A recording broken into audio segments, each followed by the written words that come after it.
귀농 부부가 배수로 문제로 수년 동안 농작물 침수 피해를 보았다며 손해배상 소송을 제기하고 있습니다. 한국농어촌공사는 5,600만 원을 배상하라는 법원 판결에 불복해 항소했습니다. 불법 체류 외국인 근로자의 자녀들이 국내에만 2만 명가량이 있는 것으로 추산되고 있습니다. 병원 진료도 제대로 받지 못하는 미등록 아이들에 대한 지원 대책이 요구되고 있습니다. 지난 16일 새벽 김제시 한 캠핑장에 설치된 텐트에서 불이 나 15분 만에 꺼졌습니다. 이 불로 텐트 안에 있던 자매가 얼굴과 손 등에 화상을 입어 병원에서 치료를 받고 있습니다. 부안군의회가 윤석열 대통령 파면을 촉구하며 천막 농성에 돌입했습니다. 박병래 의장과 이강세 부의장은 헌법재판소에 탄핵 결정을 요구하며 삭발했습니다.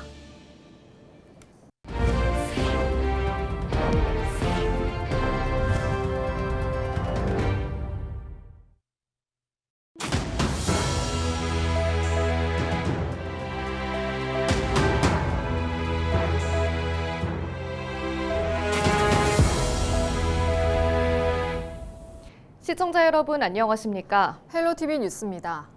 우리 지역 민원을 살펴보는 민원 25 시간입니다. 배수로 문제로 수년 동안 농작물 침수 피해를 보았다며 손해배상 소송을 제기한 젊은 귀농부부 소식 지난주 전해드렸는데요. 한국농어촌공사는 5,600만 원을 배상하라는 법원 판결에 불복해 항소했는데 좀 더 깊이 들여다봤습니다. 정명기 기자입니다.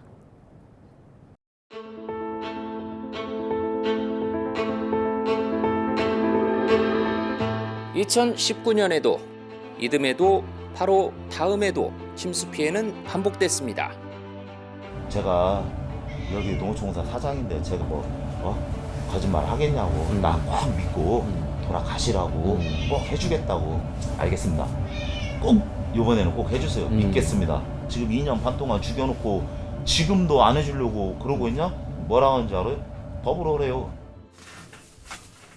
이런 침수 피해의 원인으로 박형배 씨 부부는 배수로 설치와 관리상 하자를 지목합니다. 침수 피해를 입은 농가 쪽 배수로인데요. 현재 비가 내리지 않는데도 불구하고 보시다시피 토사가 쌓여 있고 물이 70% 정도까지 차 있어 배수로가 제 기능을 할 수 있을지 의문입니다. 앞서 1심 재판부는 박 씨 부부의 손을 일부 들어줬습니다. 이 일대 배수로 일부 구간에서 역방향으로 기운 역구배가 발생하도록 잘못 시공됐다고 판단한 겁니다. 또 설계 단계부터 용량이 한참 부족하게 설치 관리된 것으로 보이는 등 침수 피해와 상당한 인과관계가 있다며 책임을 물었습니다. 농어촌공사는 즉각 항소에 나섰습니다. 해당 배수로는 비닐하우스가 들어서기 40여 년 전에 설치한 것이라고 밝혔습니다. 그 당시 밭작물이 아닌 논농사를 기준으로 만들어졌기 때문에 하자가 없다는 것. 당초에 저희가 수도적 기준으로 정지 정리가 되어 있기 때문에 벼농사나 다른 이런 농사에는 문제가 없는 기준으로 되어 있는데 24시간 이내에 배제가 되는 걸로 설계되어 있습니다. 게다가 해당 비닐하우스가 주변 땅보다 낮게 설치됐고 박 씨 부부 측이 배수로 뚝을 임의로 절개한 점 등이 피해를 자초하거나 확대했다는 주장입니다. 이에 대해 박 씨 부부는 정부와 지자체의 후계농업 경영인으로 선정돼 지원을 받았고 허가를 받은 곳에 비닐하우스를 설치해 농사를 지은 것이므로 침수 피해가 자신들의 책임은 아니라고 반박했습니다. 뚝을 임의로 절개했다는 등의 농어촌공사 측 주장도 다소 황당하다는 입장입니다. 김제시에서 진행하는 사업 보조 사업을 신청을 해서 선정이 돼서 지었고 이 땅을 토지대장이랑 다 띄어서 갖다 줘서 시에서 지어도 된다라는 교부 신청이 나와서 나는 지었다. 안 뚫으면은 하우스에 있는 꼬락이 있는 물은 어디로 나가냐고요. 근데 그거를 파이프를 설치를 하고 막아놓은 거잖아요. 왜냐면 범람을 할 때 덜 들어오게 한다고. 3년에 걸친 법정 다툼 끝에 인정된 박 씨 부부의 손해액은 7천만 원. 재판부는 다만 박 씨 부부도 배수 시스템을 추가로 갖춰야 했을 필요가 있었고 배수로 관리가 소홀했던 부분 등이 있다며 농어촌공사 책임을 80%로 제한했습니다. 그러나 결국 양측의 항소로 이어졌고 박 씨 부부는 농사를 포기해야 할지 어려움을 호소하고 있습니다. 헬로티비 뉴스 정명기입니다. 16일 새벽 0시 반쯤 김제시 금산별의 한 캠핑장에서 설치된 텐트에서 불이 나 15분 만에 꺼졌습니다. 이 불로 텐트 안에 있던 14살과 6살 자매가 얼굴과 손 등에 화상을 입어 병원에서 치료를 받고 있습니다. 화재를 목격하고 구조를 돕던 40대 캠핑객도 손에 화상을 입은 것으로 전해졌습니다. 화재 당시 텐트 안에서는 엄마와 자매가 자고 있었던 것으로 알려졌습니다. 경찰과 소방당국은 정확한 화재 원인을 조사하고 있습니다. 부안군의회가 17일 윤석열 대통령 파면을 촉구하며 본격적인 천막 농성에 돌입했습니다. 특히 박병래 의장과 이강세 부의장은 탄핵이 기각되면 비상개업이 선포되는 등 대한민국이 위기에 빠질 것이라며 헌법재판소에 탄핵 결정을 요구하며 삭발했습니다. 이와 함께 군의원들은 파면 선고가 내려질 때까지 천막 시위를 이어갈 계획입니다.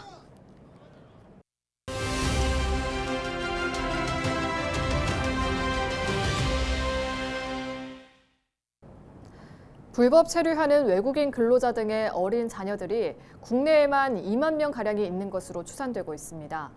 오늘 이슈앤피플 시간에는 병원 진료도 제대로 받지 못한 외국인 근로자 자녀를 치료해주고 태국에 있는 가족에게까지 데려다준 이영태 씨를 김남호 기자가 만났습니다.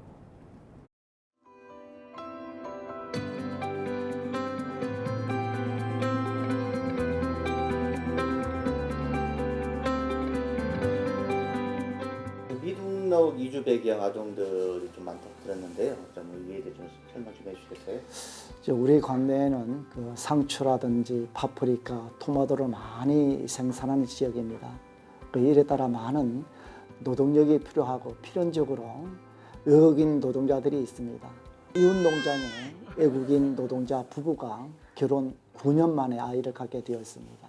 외국인 입장에서 정기적으로 병원 진료가 필요한데 언어도 안 통하고 교통편도 없고 많은 진료비로 어려움을 겪고 있었습니다.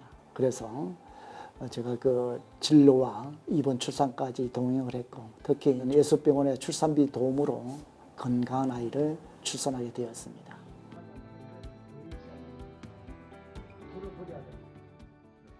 부모가 지금 현재 미등록 체류 신분이라 우리나라에서 태어난 아이라 할지라도 3개월이 지나면 불법 체류 신분으로 의료 혜택이라든지 교육 혜택, 또 육아 혜택을 받지 못하고 또 부모 입장에서 육아로 인해 일을 못하여 아이를 키울 수 없는 처지가 되었습니다.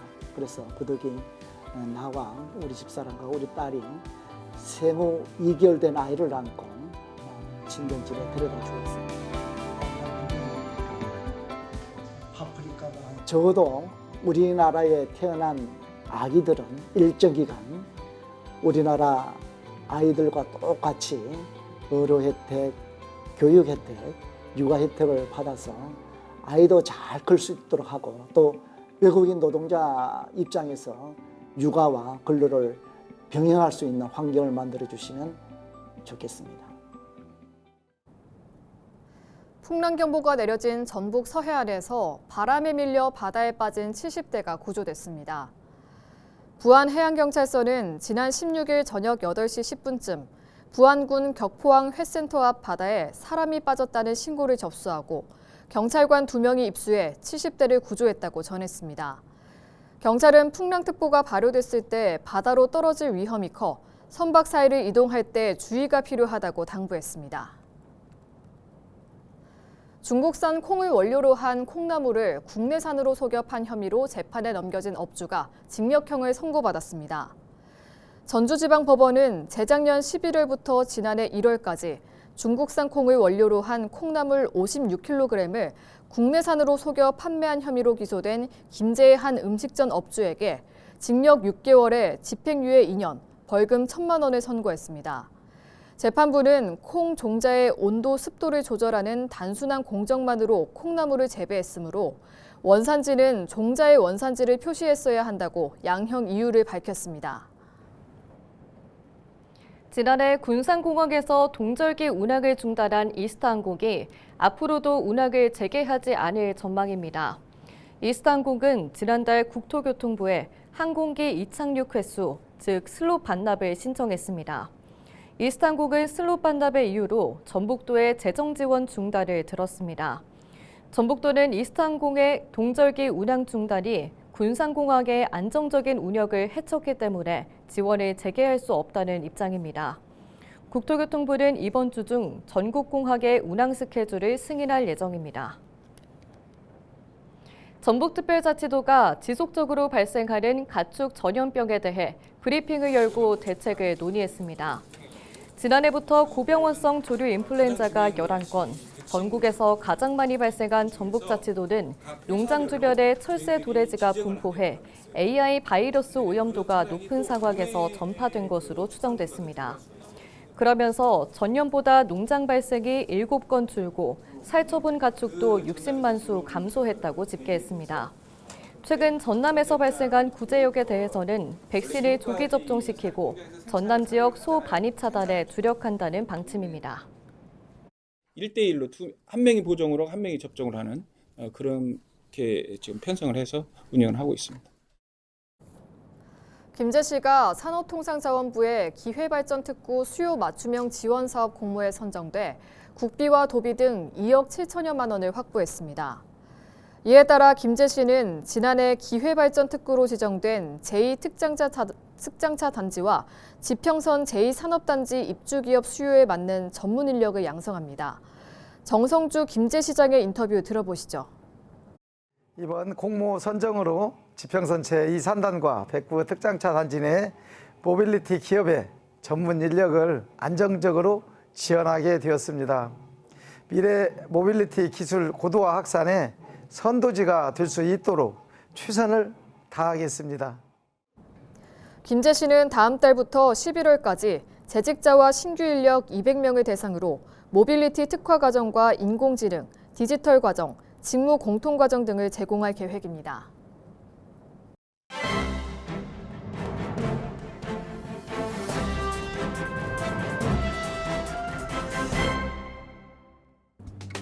전북 도민일보 기사입니다. 전북 지역 주택사업 경기 전망지수가 큰 폭으로 하락했다고 합니다. 주택사업자 관점에서 사업 전망이 어둡다는 의미로 상승세를 보이는 전국 흐름과는 대조되는 분위기라는데요. 주택산업연구원이 주택사업자를 대상으로 조사해 발표한 4월 주택사업 경기 전망지수는 전월 대비 0.8포인트 상승한 74.0으로 나타났고 수도권과 비수도권 모두 소폭 상승했다고 합니다. 비수도권에서 대전이 27.5포인트로 가장 큰 상승폭을 보였고 전북이 15.2포인트로 가장 큰 하락폭을 보였다고 합니다.